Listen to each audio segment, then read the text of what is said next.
안녕하세요. 독서방 논술랑 한선생입니다. 조금 그동안 영상을 올리지 못했습니다. 기말고사 때문에 너무 바빠가지고 영상을 찍을 틈이 좀 안 났습니다. 특히나 제가 사는 지역에서 원래 이제 중학교 1학년 같은 경우는 자유학년제였는데 자유학기제로 바뀌면서 지필시험을 처음 보게 됐거든요. 처음으로 어떻게 보면 공식적인 기관의 평가를 받는 아이들을 가르치다 보니까 조금 에너지를 좀 많이 썼던 것 같습니다. 그래서 며칠 동안 또 정리도 하고 했더니 너무 그동안 영상을 찍지 않고 구독자분들을 찾아뵙지 못한 것 같아서 자리를 마련했습니다. 어머님들 정말 부지런하게 이제 겨울방학 때 뭐 우리 아이 공부 어떻게 시킬 건지 그러면서 학원도 알아보고 막 하더라고요. 겨울방학 때 반드시 좀 했으면 하는 거 말씀을 드릴게요. 제가 전 과목에 대해서 말씀을 드리고 싶지만 일단은 제가 가르치고 있는 국어 정도만 제가 말씀을 드리도록 하겠습니다. 일단 중학교 같은 경우 중학교 1학년과 2학년 좀 나눠볼 수 있을 것 같아요. 상대적으로 중2, 중1 같은 경우에는 방학 때 이제 막 수학 특강하면서 너무 한쪽에 조금 치우치는 경향이 좀 있는 것 같아요. 국어 공부를 해야 되는데 어떻게 해야 되는지 너무 뜬금없잖아요. 막연하잖아요. 중학교 2학년 같은 경우는 겨울방학 때 문법 공부를 확실하게 좀 했으면 좋겠습니다. 뭐 잘하는 친구들이야 이미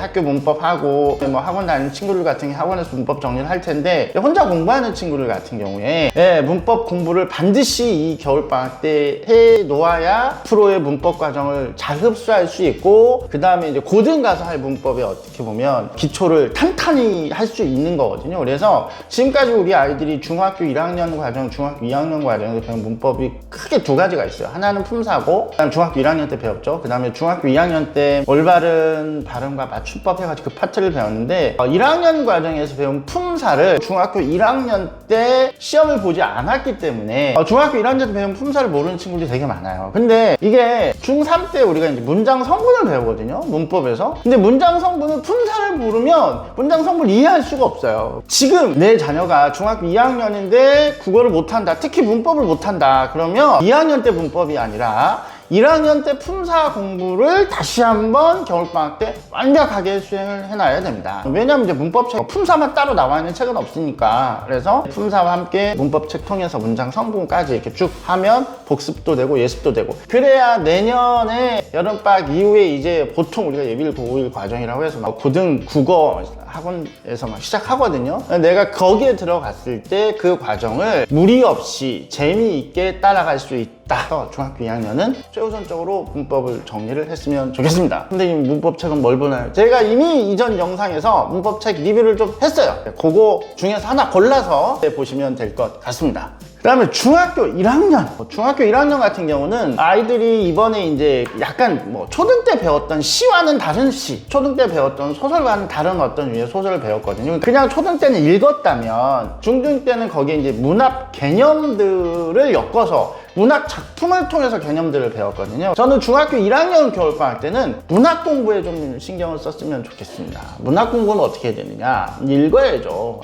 어떤 걸 읽느냐? 한국 단편소설. 서점에 가보면 한국 단편소설을 엮어놓은 책들이 되게 많아요. 중학 필수 단편소설. 그래가지고 책 한 권에 중등 과정에 나온 단편소설이 다 들어가 있는 거죠. 많게는 40개? 적게는 20개 정도? 그런 책 하나 사서 읽어봤으면 좋겠습니다. 근데 읽으면 이게 사실 아이들이 이게 그냥 읽는 거지 공부한다고 보기는 어렵잖아요. 그래서 제가 추천하는 방법은 문학책 한 권을 사고 그 다음에 제가 이전 영상에서 올려드린 중등 문학 문제집이 있어요. 그 중에 하나를 골라서 문제집에 나와 있는 작품 위주로 전체 문학책에서 그 단편소설을 먼저 다 읽고 처음부터까지 다 읽고 그 다음에 문제집을 보면서 이 문학 작품에서 시험이 이렇게 나올 수 있구나. 이 문학 작품에서 이러한 문학 개념을 내가 알고 가야 되겠구나.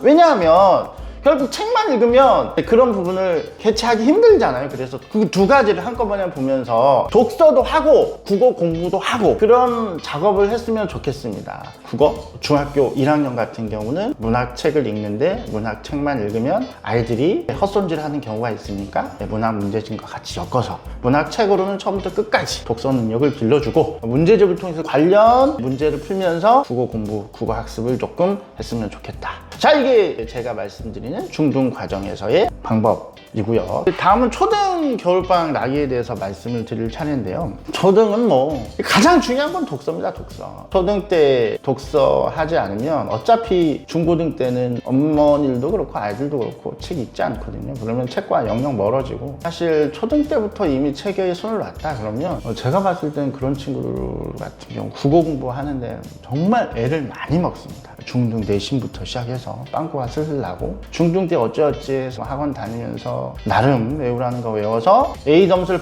받는다 하더라도 고등 때 가면 그냥 여지없이 무너집니다. 일단은 겨울방학 때 아이들이 상대적으로 여유가 좀 있으니까 방학 집중 독서를 시켰으면 좋겠고, 아직은 부모님의 말을 들을 나이니까. 그리고 그냥 독서에서 끝나지 말고 독후감 쓰기를 반드시 시켰으면 좋겠습니다. 그게 뭐 200자가 됐든 300자가 됐든. 얼마 전 영상에서 독후감 잘 쓰는 방법에 대해서, 쓰는 법에 대해서 업로드 해드렸잖아요. 그거 이제 참고해서 책 읽고 나서 반드시, 짧아도 좋습니다. 그리고 꼭 그렇게 쓰지 않아도 돼요. 아이들이 책 읽을 쓰게 해야 됩니다. 그래야 일단 아이가 책을 어느 정도 읽었는지, 잘 읽었는지, 대충 읽었는지 파악할 수 있고요. 두 번째는 일단 문을 말씀드렸지만 지금 초등학생들 같은 경우는 수능 때 논술 봐야 될 수도 있거든요. 논술 글 쓰는 거, 물론 고3 때 글을 쓰는 거 알고 있는 내용, 지식의 양이 어떻게 보면 결정 변수겠죠. 하지만 그 전에 뭘까요? 온전한 문장을 쓸 수 있어야 됩니다. 이번에 제가 중학교 1학년 기말 대비하면서, 지금 중학교 1학년 같은 경우 다른 지역도 마찬가지겠지만 논서 수령 추가됐거든요. 100% 보는 학교도 있어요. 그런 친구들을 지도할 때 가장 신경 쓴 부분이 문장을 완성하는 거. 올바른 문장을 써서 답안을 작성하는 거. 반드시 키워드가 들어가야 되는데, 그 키워드를 어떻게 배열해서 온전한 문장을 만들 것이냐, 이 연습을 되게 많이 했거든요. 근데 그 아이들이 상당히 어려움을 많이 호소를 했어요. 초등 때부터 책 읽고 그거에 대한 내용을 글로 써보게 하는 훈련은 반드시 필요합니다. 그래서 이번 겨울방학 때 좀 했으면 좋겠고, 그 다음에 한자 공부 좀 했으면 좋겠어요. 중학교 올라가면 한자 공부 새로 시작하는 게 쉽지 않습니다. 왜냐하면 할 것도 많고요. 애들이 이미 영어 단어 징글징글하게 외우고 있는데 거기다 한자까지 외워? 그러면 반항이 좀 커요. 초등학교 중학년이라고 하죠. 3, 4학년부터 시작해가지고 겨울방학 때는 한자 좀 익히게 했으면 좋겠습니다. 제가 볼 때는 좀 힘들어요. 아이들한테 매일매일 한자씩 외우게 하는 게 그게 더 힘들어요. 오히려 일주일에 10자, 일주일에 20자 정해놓고 거기에서 아이들 공부시키고, 아이들이 가장 뇌가 활성화되는 때는 언제냐? 테스트 보기 직전이거든요. 그래서 엄마가 야, 너 이거 쪽지 시험 볼 거야 딱 하면 그 전에 일주일 동안 팽팽 놀다가 한 20-30분씩 아이들 막 그거 은근히 많이 남습니다. 그래서 단어 월요일 날 20개 주고, 10개 주고 20개 주고, 그 다음에 일요일 날 자기 전에 쪽지 시험 시간 딱 그때 공지를 해줘야 되겠죠? 그리고 이제 아이한테 30분 전에, 야, 30분 후에 시험 볼 거야? 그럼 아이가 이제 30분 동안 정말 미친 듯이 외울 거란 말이에요. 그렇게 해서 한자 공부 좀 시켰으면 좋겠습니다. 이게 지금 최근에 어떤 아이가 제 반에 들어왔는데 그 친구가 한자 공부를 좀 많이 했더라고요. 그래서 이렇게 이제 제가 설명을 하다 보면, 선생님 그 글자가 이거에 그 글자 맞나요? 라고 물어봐요. 새로운 어떤 어휘를 접할 때. 그러니까 그거 맞아. 그러면 아이가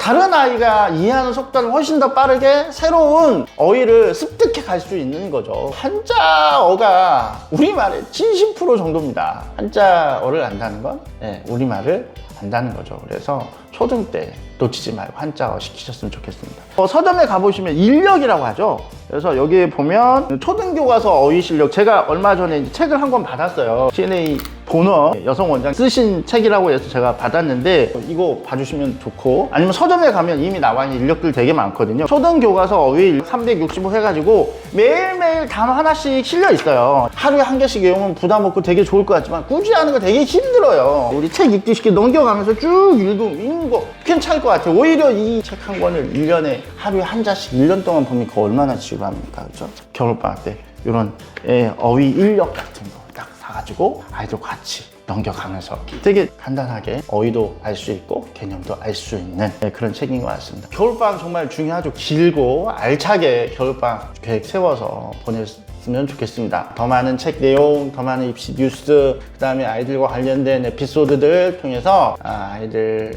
양육하는 데 조금이라도 보탬이 될 수 있는 방송이 될 수 있도록 노력하겠습니다. 새해 복 많이 받으십시오. 지금까지 독서왕 논술왕 한 선생이었습니다. 감사합니다.